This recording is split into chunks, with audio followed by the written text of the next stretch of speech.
Hi and welcome to AKS Tutorials. This tutorial covers the AKS registration process and how to ask a question. Are you ready to become part of the AKS community? To register, go to the top right corner and click on our registration link. Once clicked, you will be asked to complete the entry field registration. First, enter your email address, then select a username. Please keep in mind that your username will be your identification name in the forums and will be used as your login information. Also note that you can only change your username once. After you have selected your username, please enter a password and for security reasons, re-enter your password. Proceed to select your role, your country of nationality, and type in numbers or letters that appear at the bottom box. Lastly, agree to the terms and conditions and submit your registration.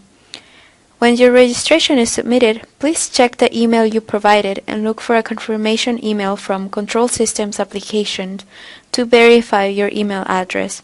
When you receive this email, which might take up to 15 minutes, please open it and follow the link that was provided. Congratulations, you are now a member of the AKS community. Once you have completed your registration process, you are ready to start asking questions. To ask a question, go to Ask a Question on the right side of the page and fill in the box with a title, a description, and background of the problem or question. Associate an app to your question, and most importantly, do not forget to tag your question. As a tag subscriber, questions related to your tag will be notified through email.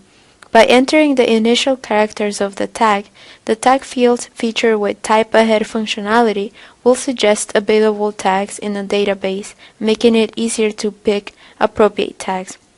Correct tagging helps in reaching more AKS community members. If you have a question on how to post your questions, please refer to the questions and answers tutorial on the help link at the bottom of this page.